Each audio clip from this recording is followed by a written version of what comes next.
माननीय सांसद श्री अनूप जी धोत्रे जी को कार्यक्रम की प्रास्ताविकी हेतु ससम्मान मंच पर आमंत्रित करती हूँ।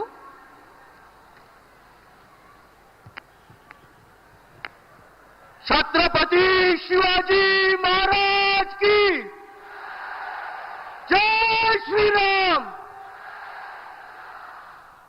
राजेश्वर नगरी में देश के यशस्वी पंतप्रधान माननीय नरेंद्र जी मोदी, इनका अकोला लोकसभा विदर्भ नगरी इथे आम्ही सगळे स्वागत करतो।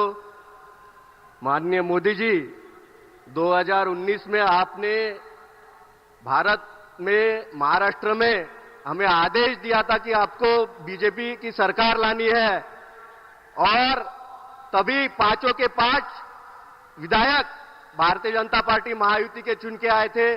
आज सभी लोग 15 विधायक आपका आशीर्वाद लेने यहां आए हैं। विकास का एक गतिमान रथ जो आपने हमें दिया है वो चल रहा है। केंद्र सरकारच्या अनेक चांगल्या योजना, ज्यामध्ये कापसाच्या शेतकऱ्यांसाठी अकोला जिल्ह्याकरिता 50,000 हेक्टरमध्ये पाऊस असो, महापूर असो, याच्यामध्ये चांगलं उत्पन्न होईल याकरिता हेक्टरी 18,000 रुपये अनुदान हे आपल्या जिल्ह्याकरिता माननीय मोदीजी यांच्या सरकारच्या माध्यमातून, टेक्सटाईल मिनिस्ट्रीच्या माध्यमातून जाहीर करण्यात आलेला आहे। शिंदे सरकार माननीय देवेंद्रजी फडणवीस यांच्या माध्यमातून शेतकऱ्यांना कर्जमुक्तीची योजना ही आपल्या सरकारने जाहीर केलेली आहे। माननीय मोदी जी, आपने कुसुम योजना लाई, इसी योजना को समझकर किसानों को दिन में बिजली मिले, इसके लिए जो सबस्टेशन एग्रीकल्चर से जुड़े हैं, इन सभी सबस्टेशन को सोलार के माध्यम से किसान को दिन में बिजली मिले, इसका प्रोग्राम चल रहा है। संपूर्ण भारत में और महाराष्ट्र में सबसे पहला अकोला का जिले में ये योजना मिलने वाली है, जिससे किसान को 7 दिन में बिजली मिलने वाली है। अनेक ऐसी योजना, किसान के हित की योजना, पीएम किसान सम्मान निधि का आपने 6,000 रुपए दिया, राज्य सरकार ने 6,000 दिया, पर अभी उसे राज्य सरकार ने 15,000 रुपए किया है। महिलाओं के लिए प्रोफेशनल कोर्सेस में, वो लॉ हो, इंजीनियरिंग हो, मेडिकल हो, जहां वो फीस नहीं भर सकती थी, वो सारे प्राइवेट कॉलेजेस में राज्य की सरकार ने मुफ्त शिक्षण योजना लाई है। उसकी अंमलबजावणी या शैक्षणिक वर्षामध्ये सरकारने केलेली आहे। महिलांसाठी लाडली बहीण योजनेच्या माध्यमातून 1,500 रुपयाच्या जागी 2,100 रुपये हे आपल्या सरकारने केलेली आहे। अशा अनेक चांगल्या योजना आपल्या सरकारने केलेल्या आहे। आपल्या शहरामध्ये पूर आला तर अनेक घरामध्ये पाणी साचायचं, माननीय अमितभाई शाह यांची भेट घेऊन मोदीजींच्या आशीर्वादाने डिझास्टर मॅनेजमेंट फंडच्या माध्यमातून 400 कोटी रुपयाचा प्रोजेक्ट हा आपल्या अकोला शहरासाठी आलेला आहे।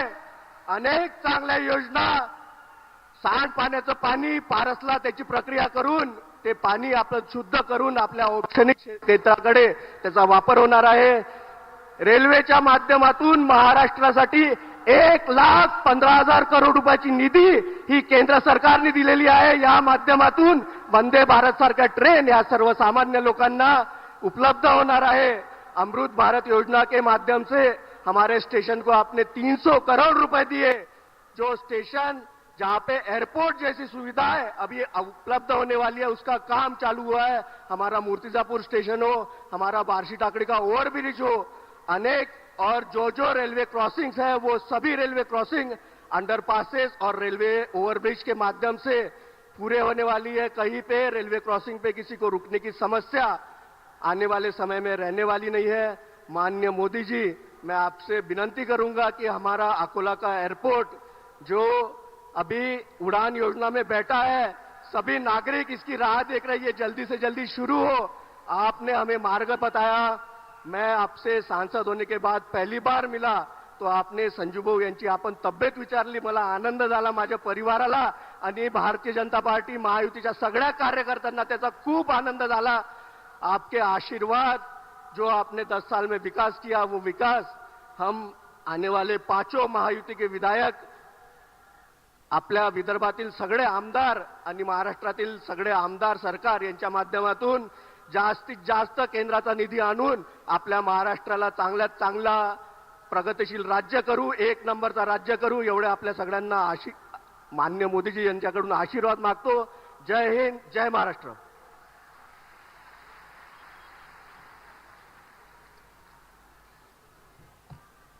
डाव्या बाजूला जे लोक आहेत त्यांनी कृपया उजव्या बाजूला यावं, कारण सगळ्यांना आमचे जे प्रधानमंत्री आहेत त्यांना ऐकायचं आहे.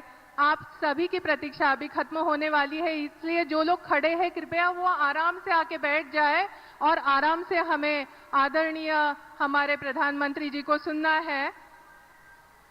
अपने मन में एक लक्ष्य लिए, मंजिल अपनी प्रत्यक्ष लिए, हम तोड़ रहे हैं जंजीरें, हम बदल रहे हैं तस्वीरें. यह नवयुग है, नव भारत है, खुद लिखेंगे अपनी तकदीरें.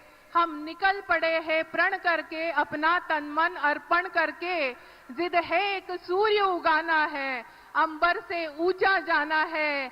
एक भारत नया बनाना है, एक भारत नया बनाना है. इस कविता के हर शब्द को साक्षात जीने वाले अपनी कर्मठता, प्रतिबद्धता, मेहनत और लगन से विश्व पटल पर भारत को एक मजबूत एवं बलशाली राष्ट्र के रूप में पहचान दिलाने वाले लोकप्रिय जननेता के रूप में लगातार तीसरी बार भारत के प्रधानमंत्री पद पर आसीन होने वाले सम्माननीय हमारे देश के प्रधानमंत्री जी श्री नरेंद्र जी मोदी जी को मैं ससम्मान उनके विचार प्रकट करने हेतु मंच पर आमंत्रित करती हूँ.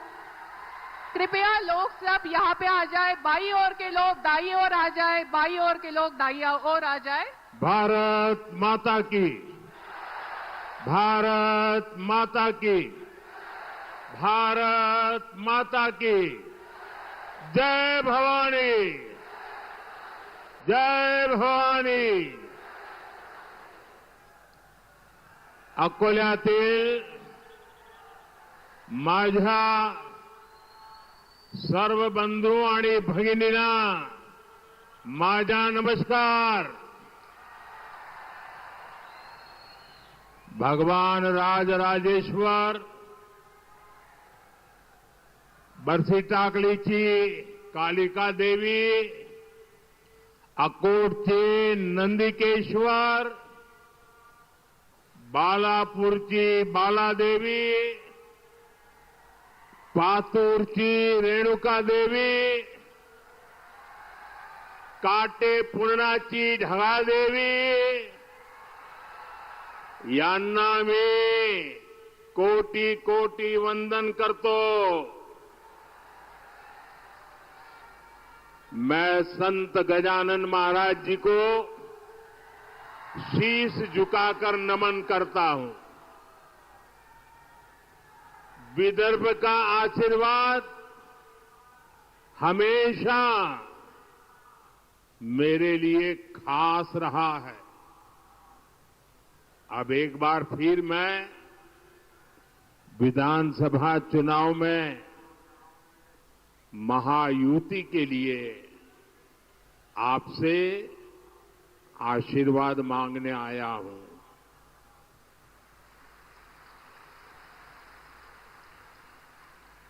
साथियों, आज 9 नवंबर की तारीख है.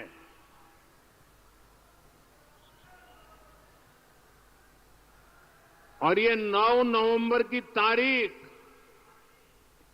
बहुत ही ऐतिहासिक तारीख है. आज के ही दिन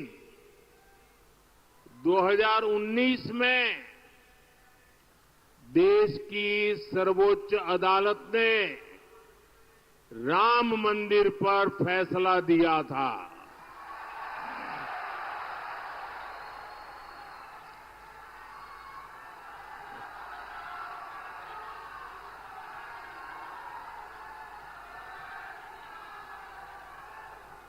नौ नवंबर की ये तारीख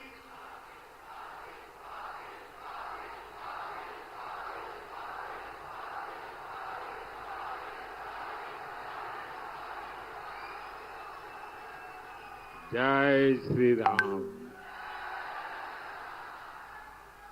9 नवंबर की ये तारीख इसलिए भी याद रखी जाएगी क्योंकि सुप्रीम कोर्ट के फैसले के बाद हर धर्म के लोगों ने बहुत ही संवेदनशीलता का परिचय दिया। राष्ट्र प्रथम की यही भावना भारत की बहुत बड़ी ताकत है।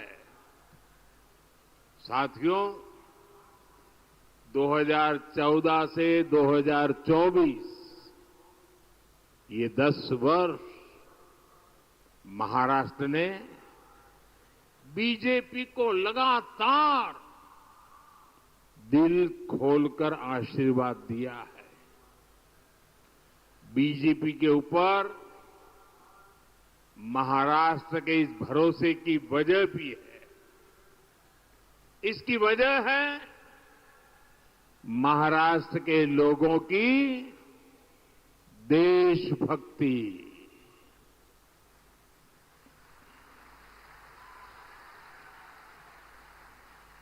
और महाराष्ट्र के लोगों की राजनीतिक समझ और महाराष्ट्र के लोगों की दूरदृष्टि। इसलिए महाराष्ट्र की सेवा का मेरे लिए सुख ही कुछ अलग है। अभी केंद्र में हमारी सरकार को 5 महीने ही हुए हैं। इन 5 महीनों में लाखों करोड़ रुपए की परियोजनाएं शुरू की गई है। इसमें बड़ी संख्या में महाराष्ट्र से जुड़े इंफ्रास्ट्रक्चर प्रोजेक्ट भी हैं। मैंने अभी कुछ ही समय पहले जिस वाढवण पोर्ट की आधारशिला रखी है, अकेले उसकी लागत ही करीब करीब 80,000 करोड़ रुपए है।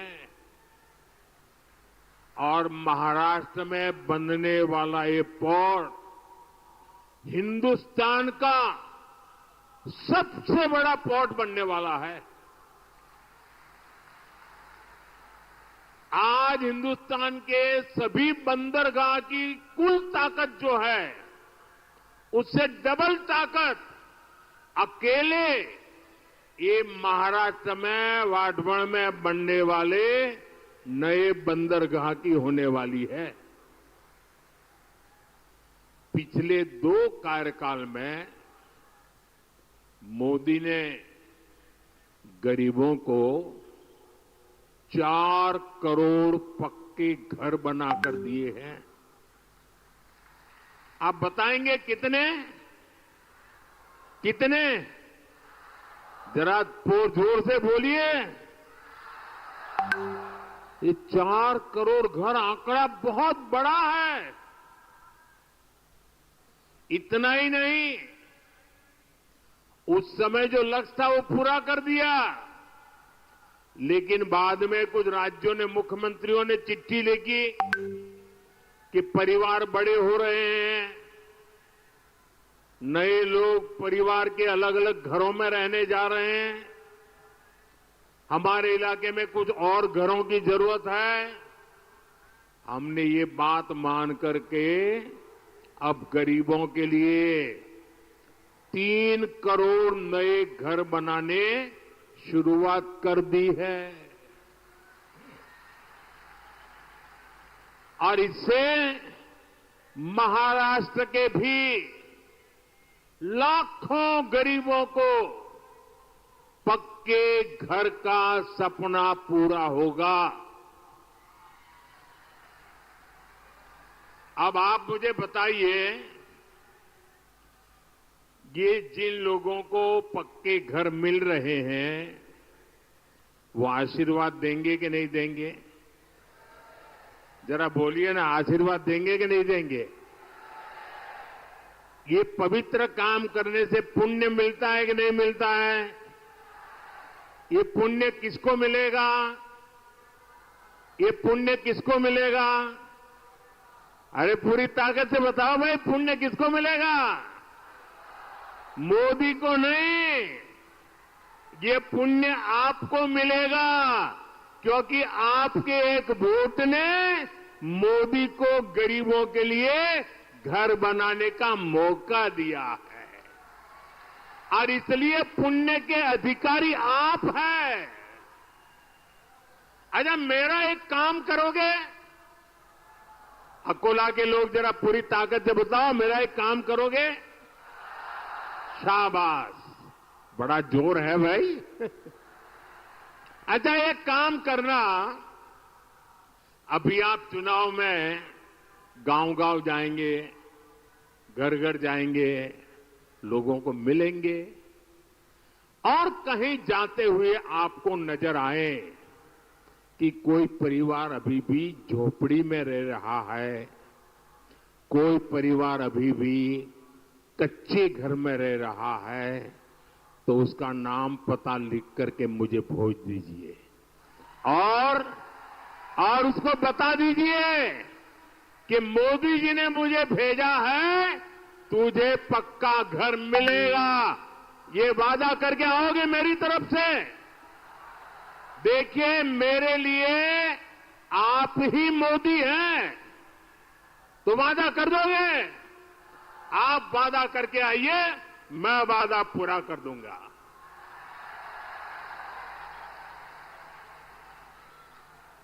साथियों, चुनाव के समय मैंने 70 वर्ष से अधिक उम्र के बुजुर्गों को मुफ्त इलाज की गारंटी देने का वादा किया था।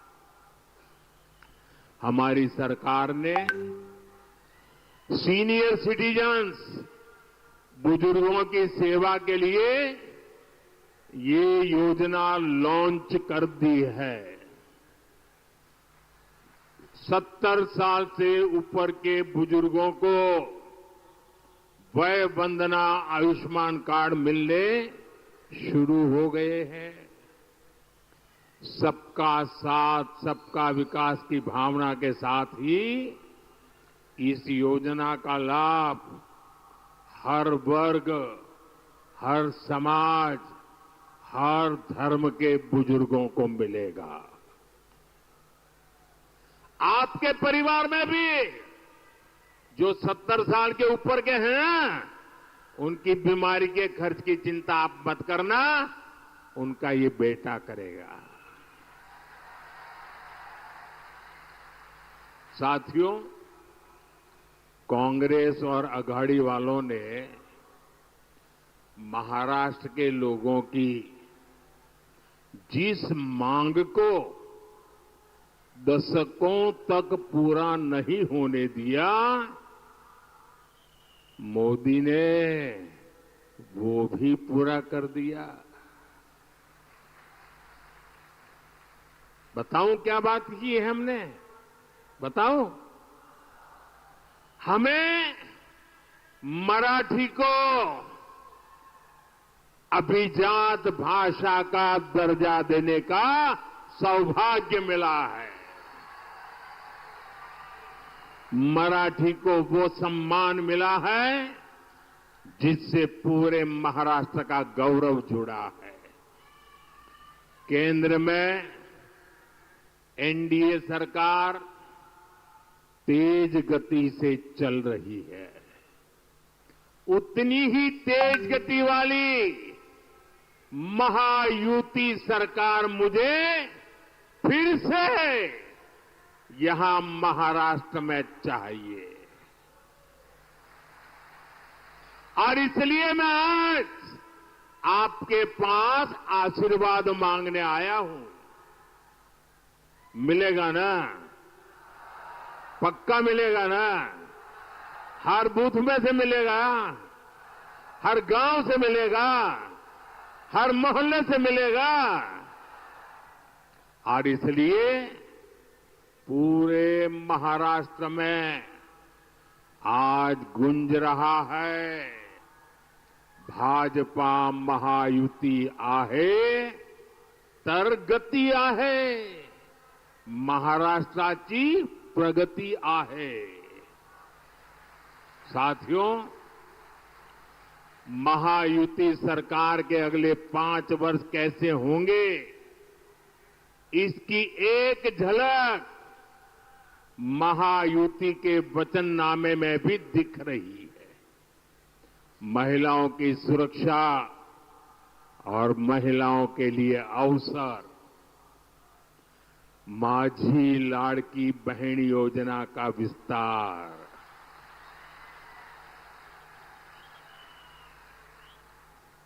माझी लाडकी बहिणा इथे आली आहेत ना.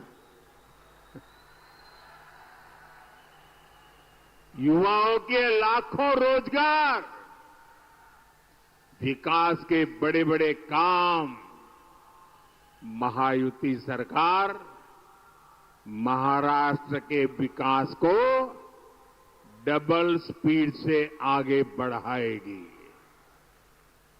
यानी स्वाभिमानी युवा, शिक्षण, रोजगार, महायुतीचे सरकार करील स्वप्न साकार. साथियों, महायुति के घोषणा पत्र के बीच महाअगाड़ी वालों का घोटाला पत्र भी आया है. अब तो पूरा देश जानता है, महाअगाड़ी यानी भ्रष्टाचार, महाअगाड़ी यानी हजारों करोड़ के घोटाले, महाअगाड़ी यानी पैसों की उगाही, महाअगाड़ी यानी टोकन मनी, महाअगाड़ी यानी ट्रांसफर पोस्टिंग का धंधा. मैं महाअगाड़ी की घटक कांग्रेस का एक उदाहरण आपको देता हूं. जहां कांग्रेस सरकार बन जाती है, वो राज्य कांग्रेस के शाही परिवार का एटीएम बन जाता है. एटीएम पता है ना, लोग उसमें से पैसे निकालते हैं. एटीएम ये कांग्रेस का एटीएम बन जाता है, शाही परिवार का एटीएम बन जाता है. इन दिनों हिमाचल, तेलंगाना और कर्नाटका जैसे राज्य ये कांग्रेस के शाही परिवार के एटीएम बन गए हैं. एटीएम. लोग बता रहे हैं कि इन दिनों महाराष्ट्र में चुनाव के नाम पर कर्नाटका में वसूली डबल हो गई है.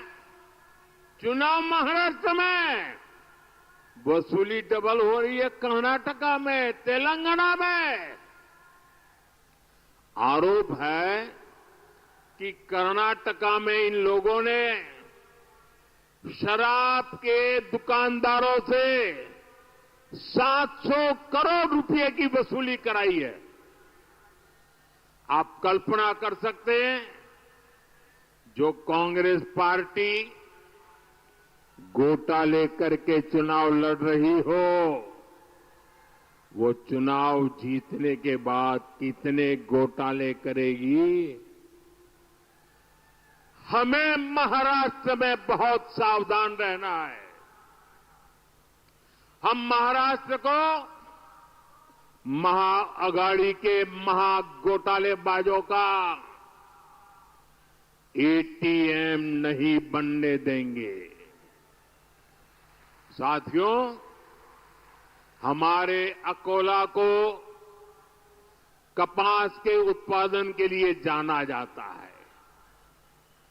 कपास टेक्सटाइल इंडस्ट्री का बहुत बड़ा आधार है,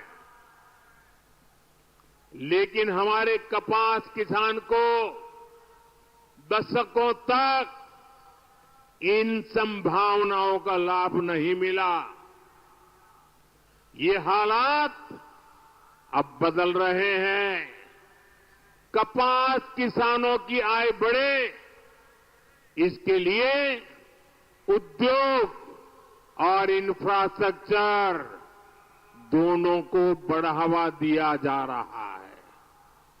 मैंने महाराष्ट्र में टेक्सटाइल पार्क का शिलान्यास किया है। टेक्सटाइल पार्क से महाराष्ट्र में कपास किसानों के लिए समृद्धि के नए अवसर तैयार होंगे। भाई और बहनों, किसान की तकलीफों की जननी अगर कोई है तो वो कांग्रेस है। यहां कितने समय तक कांग्रेस की सरकारें रही। महाराष्ट्र और विदर्भ में पानी का संकट गहराता गया, लेकिन कांग्रेस और उसके साथियों की सरकारों ने क्या किया? वो आंख मूंदकर अपनी जेब भरने में लगे रहे। सिंचाई के जो प्रोजेक्ट देवेंद्र फडणवीस जी ने शुरू किए थे, अगाड़ी वालों ने उन पर भी ब्रेक लगा दिया। जब से महायुति सरकार महाराष्ट्र में आई है, सिंचाई से जुड़ी परियोजनाओं को फिर से गति मिली है। हमारी सरकार ने वैनगंगा, नलगंगा, पैनगंगा इन नदियों को लिंक करने की योजना को मंजूरी दी है। इस परियोजना से अमरावती, यवतमाळ, अकोला, बुल्ढाणा, वाशिम, नागपुर और वर्धा में पानी की कमी दूर होगी और इस पर करीब करीब 90,000 करोड़ रुपए खर्च होंगे। नदियां आपस में जुड़े, कहीं बाढ़ और कहीं सूखा, ये समस्या खत्म हो, इसके लिए हमारी सरकार ने हजारों करोड़ रुपए दिए हैं। इससे महाराष्ट्र के इस भाग में पानी की समस्या दूर होगी और उत्पादन बेहतर होगा। हम किसानों को कम पानी का उपयोग कर सिंचाई करने के लिए भी प्रेरित कर रहे हैं। पीएम कृषि सिंचाई योजना के तहत महाराष्ट्र में सूक्ष्म सिंचाई कवरेज को 10 लाख हेक्टेयर तक बढ़ाया गया है, जिसका मकसद है पर ड्रॉप मोर क्रॉप। साथियों, हमारा संकल्प है किसान खुद इतना सशक्त हो कि वो देश की प्रगति का नायक बनकर उभरे।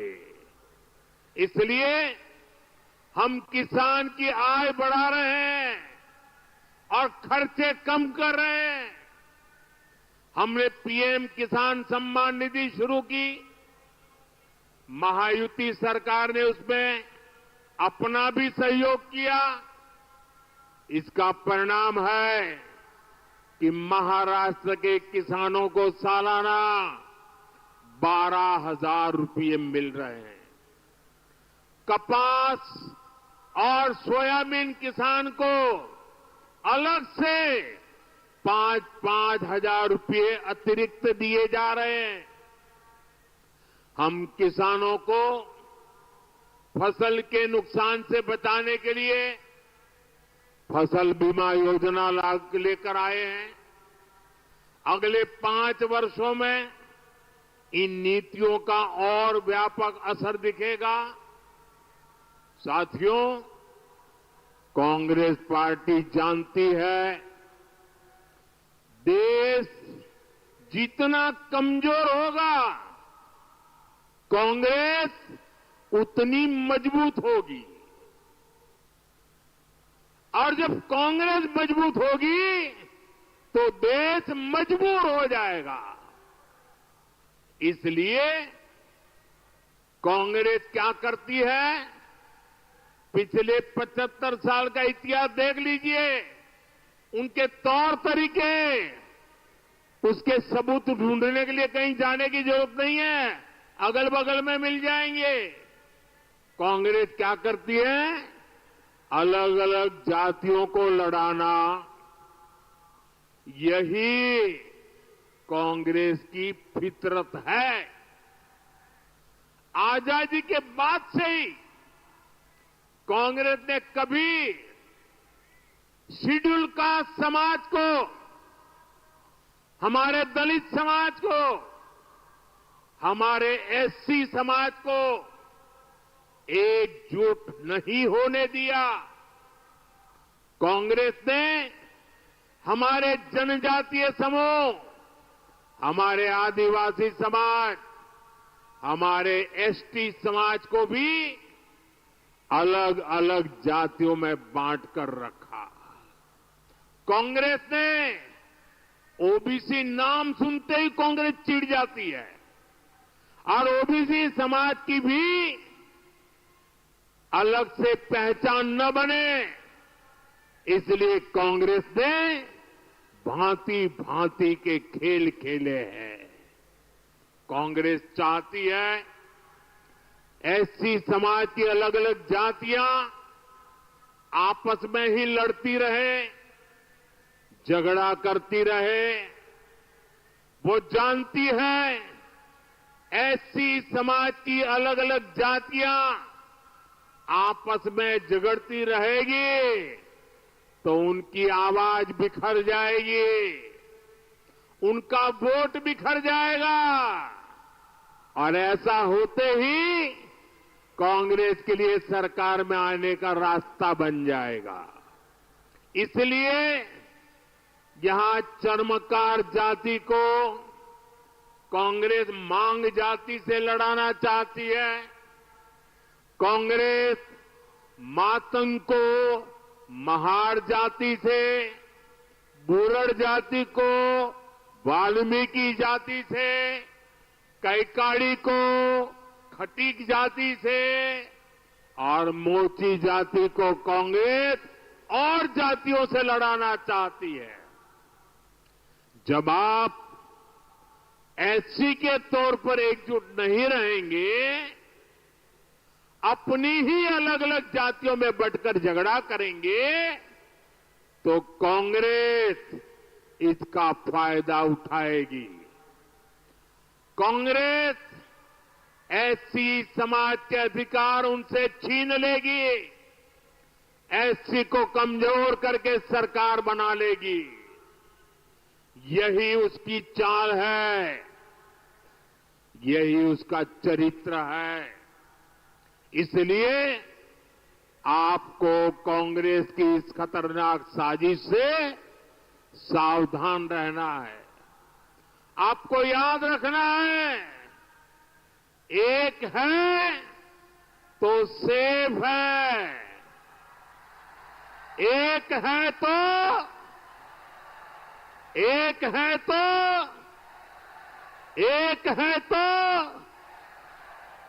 साथियों, मैं आज महाराष्ट्र की धरती से हरियाणा के अपने भाई बहनों का विशेष आभार व्यक्त करना चाहता हूं। हरियाणा के लोगों ने सबसे पहले एक है तो सेफ है के मंत्र पर चलते हुए कांग्रेस की साजिश को नाकाम किया है। उन्होंने विधानसभा चुनाव में वहां कांग्रेस को धूल चटा दी और अभी 1 महीने पहले हुआ है।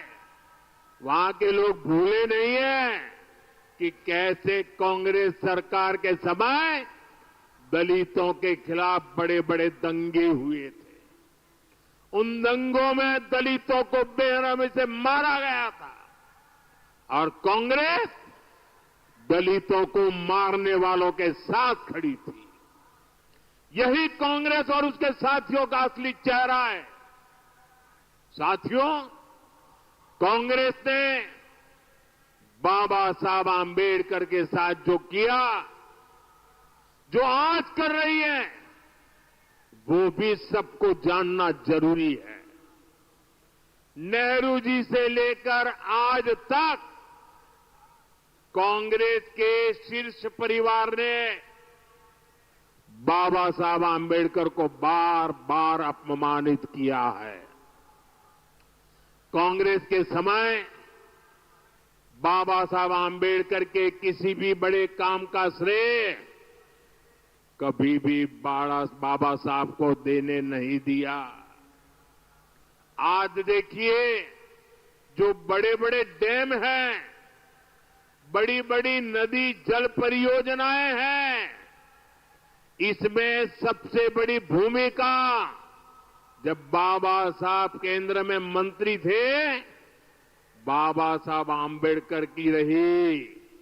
लेकिन इसका श्रेय बाबा साहब को नहीं, कांग्रेस के एक परिवार ने हड़प लिया, उनके ही नाम सब कर दिया। देश के पहले कानून मंत्री के रूप में बाबा साहब आंबेडकर ने देश के लिए अनेकों बड़े निर्णय किए, लेकिन कांग्रेस ने ये श्रेय भी बाबा साहब को कभी नहीं दिया। कांग्रेस के लोग बाबा साहब से इसलिए भी नफरत करते हैं क्योंकि संविधान निर्माण का श्रेय बाबा साहब को जाता है। कांग्रेस ने छल कपट से चुनाव में बाबा साहब को हरवाया। देश के एक महान नेता की राजनीति खत्म कर दी। क्यों? क्योंकि बाबा साहब दलित मां के बेटे थे। बाबा साहब को भारत रत्न भी तब मिला जब केंद्र में बीजेपी के समर्थन से सरकार बनी। साथियों, मेरे लिए बाबा साहब आंबेडकर, उनकी नीतियां हमेशा प्रेरक रही है, सदा सर्वदा पूजनीय रही है। हमारी सरकार ने बाबा साहब के योगदान को देश दुनिया के सामने प्रखरता से रखा है। देश विदेश में बाबा साहब जहां जहां रहे, हमने उन उत्थानों को, उन सभी स्थानों को पंच तीर्थ के रूप में विकसित किया है। महू में उनका जन्म स्थान, नागपुर में दीक्षा भूमि, मुंबई की चैत्य भूमि, दिल्ली में जहां उन्होंने अपना अंतिम समय बिताया, और लंदन में आंबेडकर मेमोरियल होम, ये पंच तीर्थ आने वाली पीढ़ियों को प्रेरित करते रहेंगे। और साथियों, मैं आज अकोला की धरती से इस शाही परिवार को चुनौती देता हूं। 75 साल हो गए, उनकी 4 पीढ़ियों ने देश पर राज किया है, लेकिन इस परिवार ने अगर इन पंच तीर्थों की मुलाकात की हो, बाबा साहब को श्रद्धांजलि दी हो, तो जरा देश के सामने रखे। ये मोदी है जो पंच तीर्थ पर जाकर के बाबा साहब को नमन करके आया है। अरे दिल्ली में बाबा साहब के तीर्थ पर ये शाही परिवार का एक भी सदस्य अब तक गया नहीं है। ये इनके कारनामे है। इतना ही नहीं, देश अब दुनिया पूरी नई करेंसी में चली जा रही है।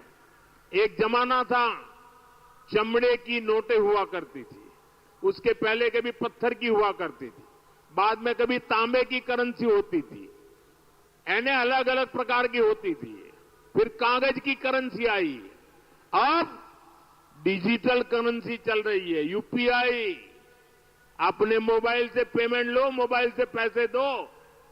आपको मालूम है हमने इसका नाम क्या रखा है? ये मोदी है, जिसकी बाबा साहब के प्रति श्रद्धा है, इसलिए उस पूरी करेंसी का नाम भीम यूपीआई रखा गया है, भीम यूपीआई। और भविष्य में जब भी 100% डिजिटल ट्रांजैक्शन हो जाएगा ना, हर बच्चा हर दिन भीम यूपीआई को याद करेगा, बाबा साहब को याद करेगा। ये काम मोदी ने कर दिया है। साथियों, इन दिनों पूरा देश एक और संवेदनशील विषय को लेकर चिंतित है। जम्मू कश्मीर विधानसभा में कांग्रेस और उसके साथियों ने आर्टिकल 370 को फिर से बहाल करने का प्रस्ताव पास किया है। आप मुझे बताइए, मैं आपसे पूछना चाहता हूं, क्या इस देश में फिर से जम्मू कश्मीर में 370 लागू होनी चाहिए? पूरी ताकत से बोलिए ताकि कांग्रेस वालों के कान फट जाए। क्या फिर से 370 लागू होनी चाहिए? क्या 370 को लागू होने देंगे? तो ये कौन लोग हैं जो फिर से 370 को लागू करना चाहते हैं? अलगाववादी इसकी मांग करते हैं या नहीं करते हैं? आतंकवादी संगठनों ने 370 हटाने का विरोध किया था कि नहीं किया था? पाकिस्तान 370 का रोना रोता है या नहीं रोता है? जितनी भारत विरोधी ताकत है, सब के सब 370 का समर्थन करते हैं। और वही कांग्रेस की भी भाषा बन गई है। कांग्रेस वही भाषा बोलती है। जम्मू कश्मीर में 370 फिर से लगाना यानी कश्मीर को फिर से हिंसा की आग में झोंकना। कश्मीर में 370 यानी राज्य में बाबा साहब आंबेडकर के संविधान को फिर से जम्मू कश्मीर से बाहर निकालना। ये जो लोग संविधान की किताबें और कोरे कागज की किताबें बांटते फिरते हैं ना, ये कैसे पापी लोग हैं मैं बताता हूं।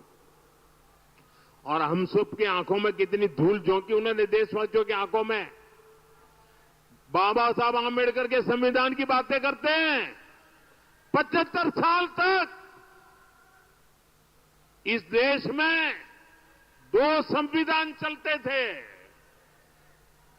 एक जम्मू कश्मीर का संविधान अलग था और दूसरा देश में जम्मू कश्मीर के सिवाय बाबा साहब आंबेडकर वाला संविधान था। हम उनको पूछते थे, क्या बाबा साहब आंबेडकर का संविधान जम्मू कश्मीर में लगेगा कि नहीं लगेगा? इनके मुंह पे ताले लग जाते थे। ये हमारे संविधान के प्रति श्रद्धा थी, ये हमारी बाबा साहब के प्रति श्रद्धा थी। हमने 370 की दीवार को तोड़ दिया और बाबा साहब के संविधान को जम्मू कश्मीर में लागू कर दिया। और जब बाबा साहब का संविधान लागू हुआ ना, तब जाकर के 370 हटने के बाद 75 साल के बाद पहली बार कश्मीर और जम्मू के दलितों को आरक्षण मिला। 75 साल तक नहीं मिला था। उनको संवैधानिक अधिकार नहीं मिले थे, पहली बार मिले।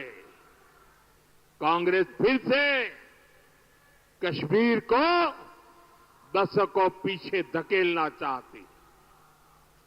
कांग्रेस जानती है इसी 370 की वजह से कश्मीरी हिंदुओं को अपना घर छोड़कर भागना पड़ा था।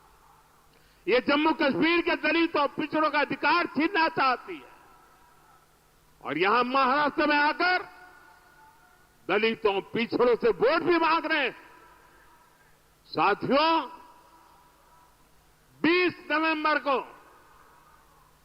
महाराष्ट्र के साथ साथ आपको देश के भी भविष्य को दिशा देने का मौका मिलेगा।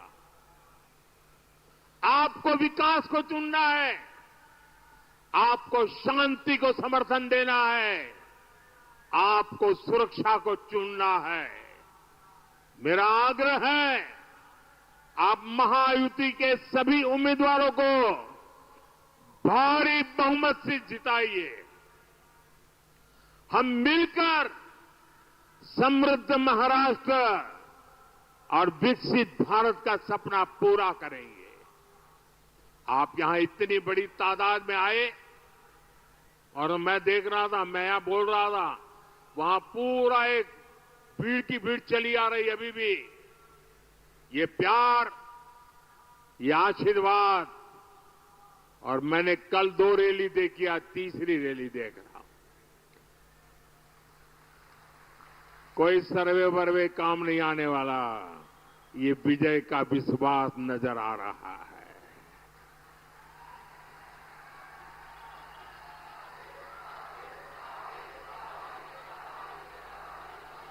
आप यहां इतनी बड़ी संख्या में हम सबको आशीर्वाद देने आए, इसलिए मैं आपका आभारी हूं। जो विधानसभा का चुनाव लड़ रहे हैं, ऐसे सभी उम्मीदवार जरा आगे आ जाएं। जो इस चुनाव में असेंबली का चुनाव लड़ रहे हैं, वो सभी साथी जरा आगे आ जाएं। सब आगे आ जाए जो चुनाव लड़ रहे हैं। इस जिले में लड़ते हो, किसी और जिले में लड़ते हो, जो भी लड़ते हो, मैं जरा आपके पास आता हूं। उसके बाद आप सबको मेरा बहुत बहुत धन्यवाद। बोलिए भारत माता की, भारत माता की।